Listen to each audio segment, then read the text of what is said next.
Hello guys, welcome Cartoon Guy on my channel. So may buntag, may hapon, may gabi all over the world, no? Live here, broadcasting here in the heart sa US.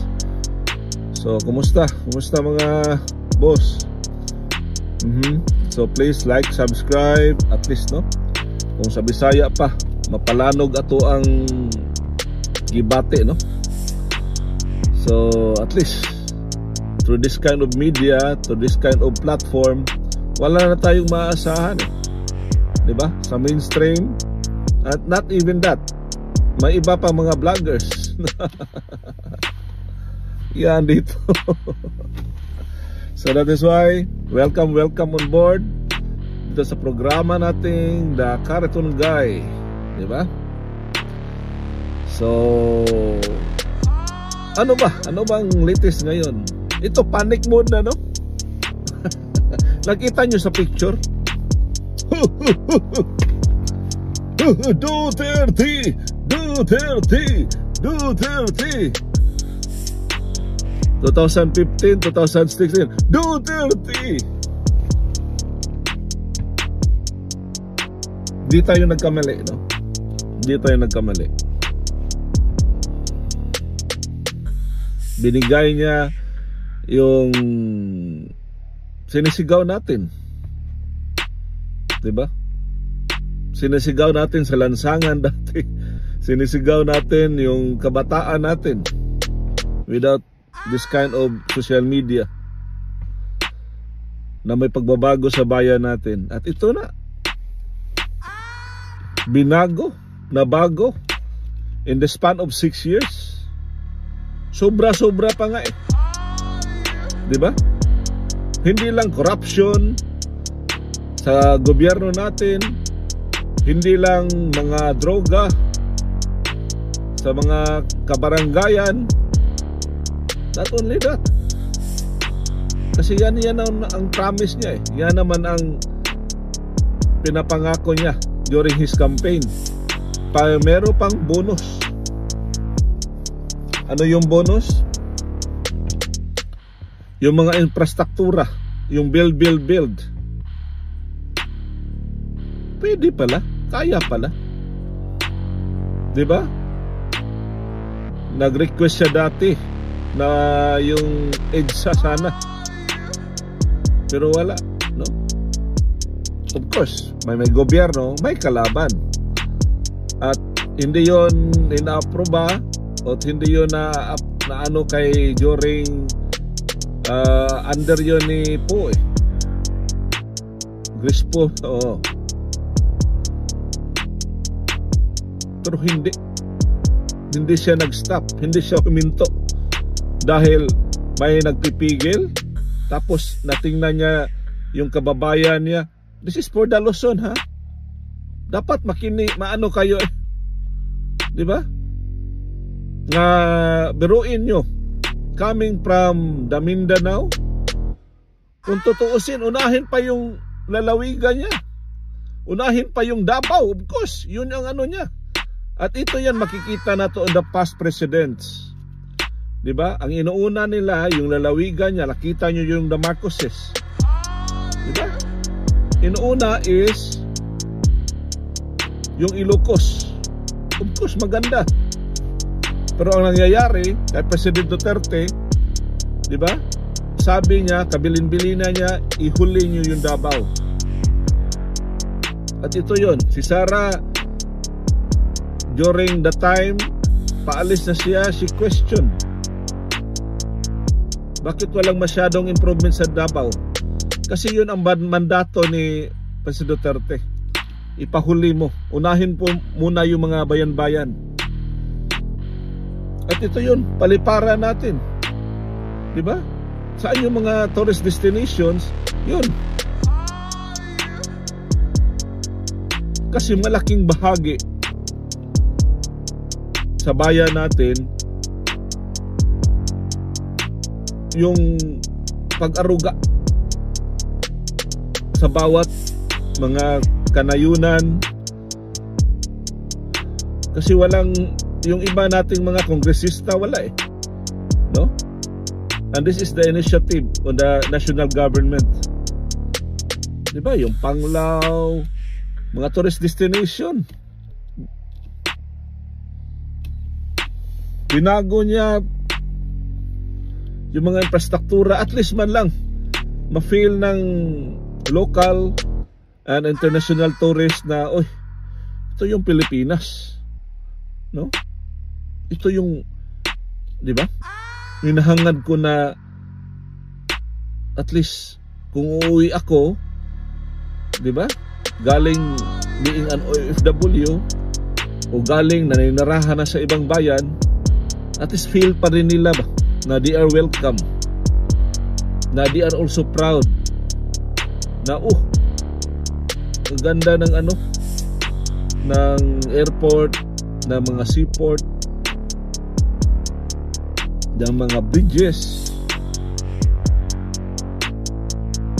At ito yan, guys.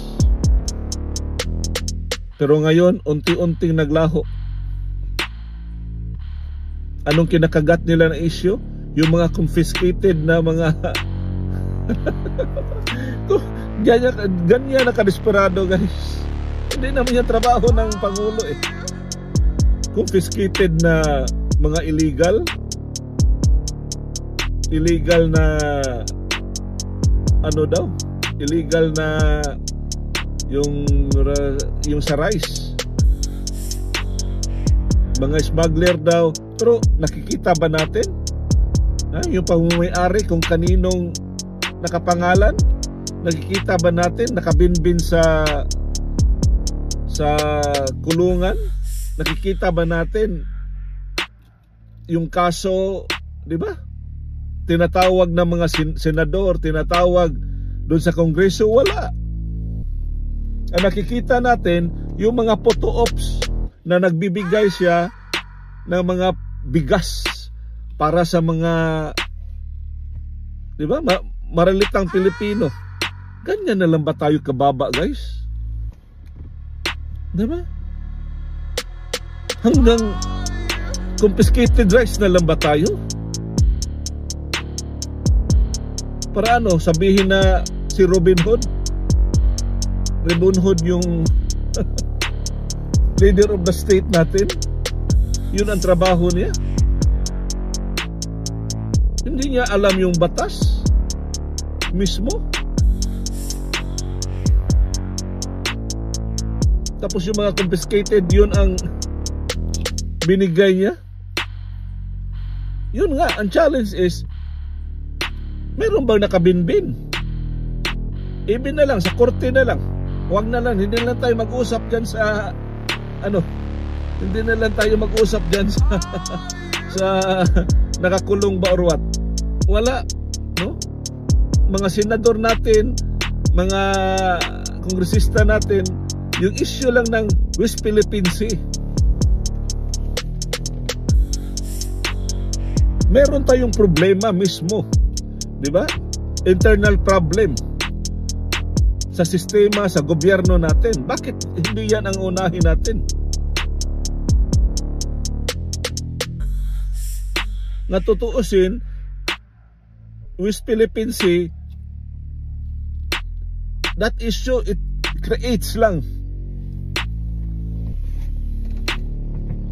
more friction, lahat-lahat. At hindi tayo makabiyaya ng yan. Unahin natin muna ang issue mismo sa atin, no? Bakuran. At ito yan, di ba? Nagkita-kita na panic mode.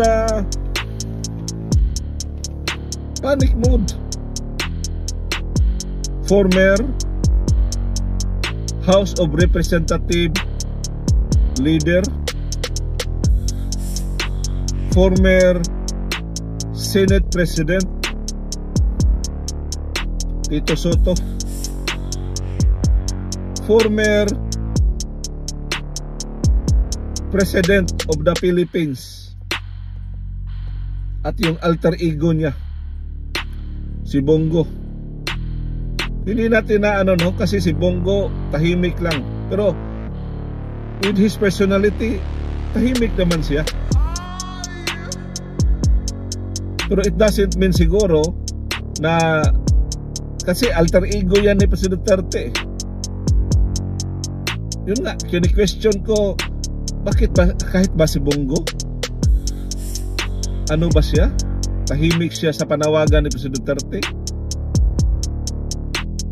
Biruin mo, si Bongo walang asawa.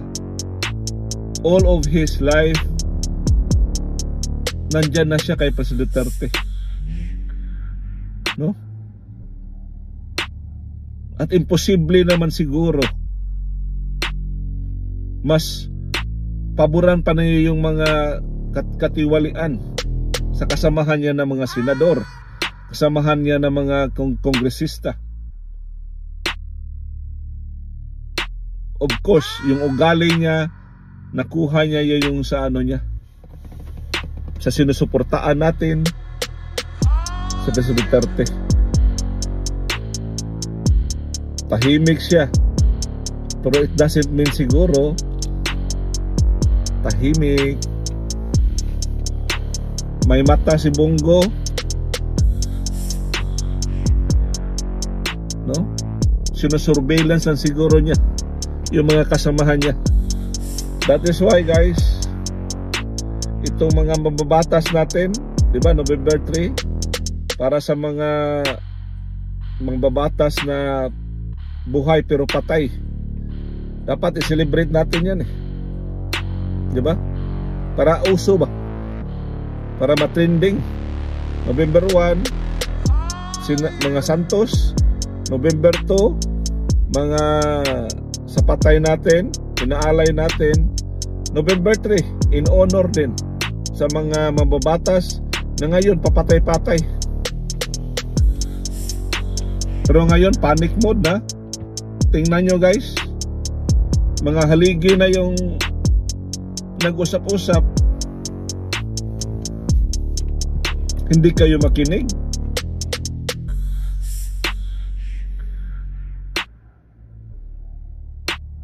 Aywan ko lang kung mangyari yung mangyari. Pero ayaw naman natin, no? Pero hindi natin alam, di ba? Kasi yung sigaw ng bayan natin before, for how many years, wala pang kasing social media dati. At yun, nagka-realize 1986.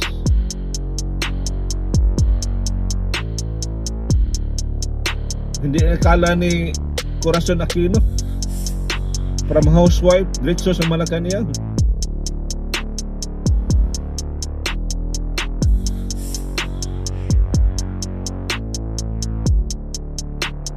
Pero ngayon, ano?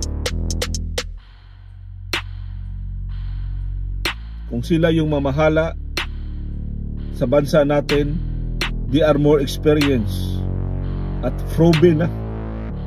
Diba? Hindi lang in terms of ano eh, makikita natin dito na lang tayo sa trust rating. Biruin nyo, partida pa yung ano, COVID-19.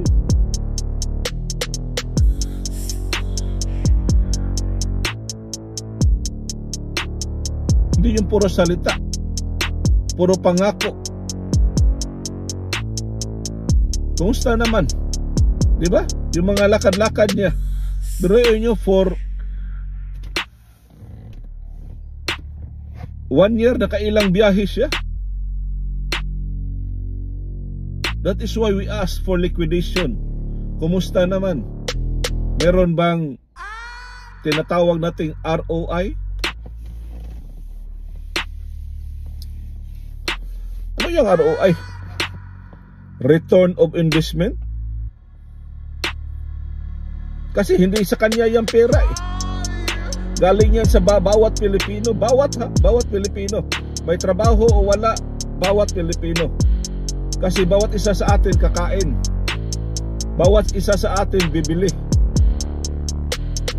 And every item mabibili mo, mayroong value added tax. Kahit karinderya, kahit, di ba? Hindi bigyan ng resibo. Kasi ang may-ari ng mga ganon, bibili sa mga supermarket, may kaltas. Kasama ka ni rin dyan. Kahit mga sari-sari store. That is why ikaw merong kang rights. Tayong OFW, diba? Nanirahan sa ibang bayan. Padala natin, no? Every month, diba? Mayroon tayong mga ano sa Pilipinas. Magpadala tayo. Ano yung bibilhin nila? May tax. Kaya nga, we demand saan yung pondo. We demand ano yung ROI, Return of Investment.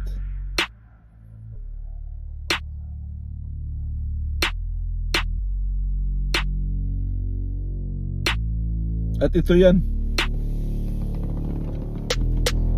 Mga dating leader natin, Tito Soto, House of Representatives. At ito yan, si President Duterte, dating Pangulo. Panic mode na. Kaya nga, mga senador dyan, mga kongresista dyan, panic mode na rin yan. Kasi yung binigay siguro nila na ano, kasi tahimik ngayon eh, diba? Humihingi pa na certification na lang. Pwede ba certification lang? Paano mo pag-justify yan? Dapat to what? Para saan? Para magkano? That project? Para kanino? At kung sino? Diba? What? Para kanino? Anong project? Let's say drainage. Tapos magkano ang budget? Diba? Let's say para sa Cebu, para sa Coronadal, para sa Bukidnon. At sino? Sino yung mga nagbibidding dyan? Sino yung mga contractors? At tingnan talaga natin, kasi progress billing yan eh. Baka yung iba hindi pa tapos, fully paid na.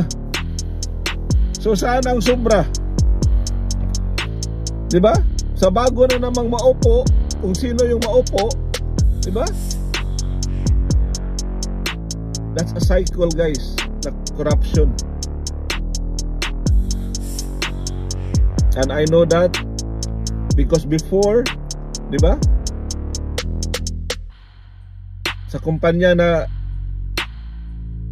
tinagtrabahuan ko, diba, naka-base yun sa Manila, and I traveled the whole Philippines. I traveled the whole Philippines, and it is very normal. Meron kaming tinatawag na TPC. It's a third party commission. Meron kaming allocation 20% on every project, ha? Biruin mo, kung project mo it's 10 million, what's the 20% of that? 15 to 20% yan. Tinatawag naming TPC. So ano, 2 million. Kaya nga, pagdating on the actual project, substandard na lang, or otherwise wala, hindi i-deliver lang. maraming way eh. At ayaw nila ng mga bank transaction, Kasi may trail eh. Di ba? Yung bigaya na. Wala. Gusto talaga nila pera. Di ba?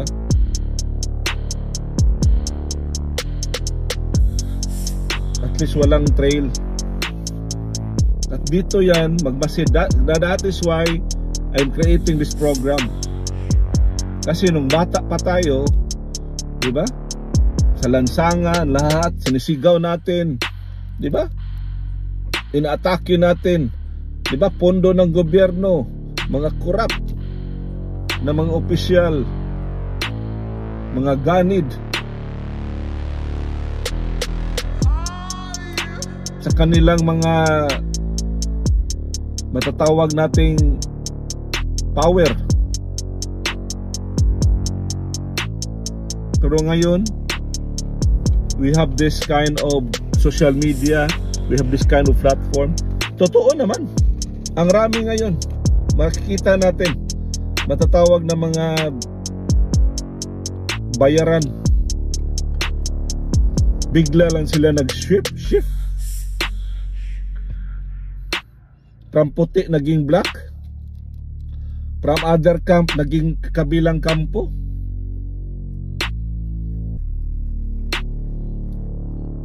Kung sa Bisaya pa na, hindi na kailangang i-memorize yan. At kayo na, kung sino yung nakinig dito, makikita nyo kung sino yung mga vlogger na yan. And that is why with this kind of platform ko dito natin, no? Of course, maraming mga vlogger like si Maharlika. Dating ka ano yan eh, loyalista yan eh. Pero yung mga expose niya, dapat ito yung tingnan ng mga senador natin, kongresista natin, di ba? May basis ba yung sinasabi niya? Try to start lang, kahit yung accusation 2-3, it's a good enough to prove kung totoo ba yung sinabi niya. O baka naman yung mga senador natin, o baka naman ito mga kongresista natin, down to the barangay level, nakinabang din. Kaya hindi kaya nilang banggain. They keep on looking kung ano may yung issue na para lang matabunan. But I'm really glad, di ba? Maharlika, yan si Banatbay, and with the help of you guys, dito natin, no? Suportaan kung ano yung panawagan, kung sino yung naniniwala pa, ha? Di ba? Yung sa legasiya ng Pangulo natin at that age. Tingnan nyo lang yung bahay niya. Di ba? Nakailang term siya as mayor, na presidente siya for 6 years. Pero tingnan nyo yung expose ni Maharlika ngayon. Ang raming kongresista, may senador, mayroong mga mayors. For the span, since pag-upo lang nila on a year, nagbilihan na sila ng mga properties left and right.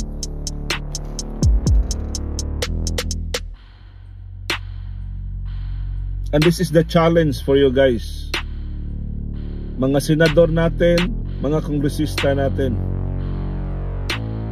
Kung ang paniniwala nyo, kung ang sinisigaw nyo, ang pangako ninyo, ang prinsipyo nyo para sa tao, di ba? Para sa kabutihang dulot para sa tao, or otherwise, kung inauna ninyo sariling interest lamang, be careful. Siguro hindi makita namin, no? Pero may supreme being, di ba? Kaya isip-isip, no? Kung meron kayong hindi man lang na-liquidate lahat-lahat, you have to start. Kung ikaw, Pangulo, kung ikaw, leader of the flock, kung ikaw, di ba, head of the state, ikaw yung nanguna sana. Pero ngayon, tahimik sila sa mga issue. Dito yan guys, araw-araway natin. At ito yun. Panic mode na. Leaders from the Senate, former leaders sa Congress natin. At ito yan, si Pangulo. Nakasign na, ganun, no? Duterte, Duterte.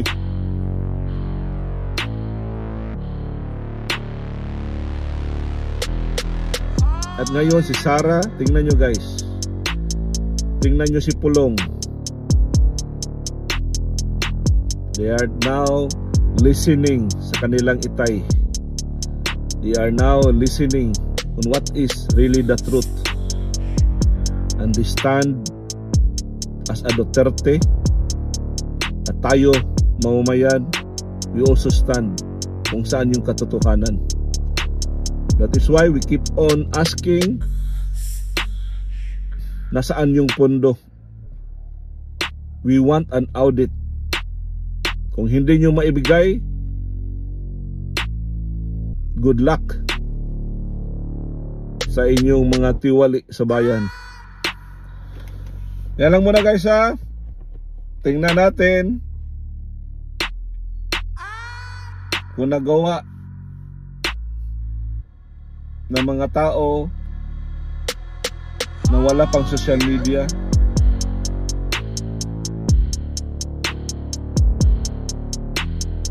Hindi natin gusto, no?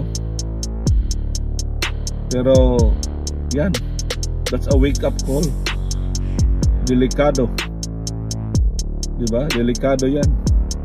Kasi kung mapuno na ang bawat Pilipino, kung gutom na, diba? Kung hinahanap-hanap niya yung during the time of Duterte, na hinahanapan talaga ng paraan, at least man lang the poorest of the poor hindi matuliro.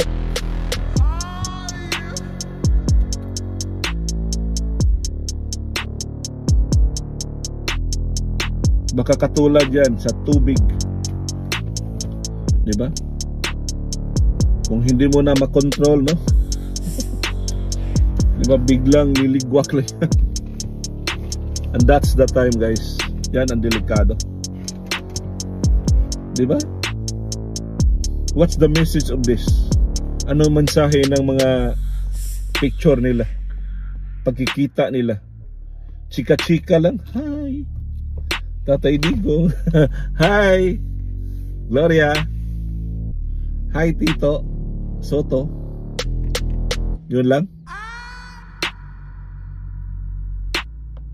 At ito yan guys. That is why we need our voice. So please, together with the other vloggers, pero tingnan nyo ha, kung sino yung pina-follow natin. And I need also your support.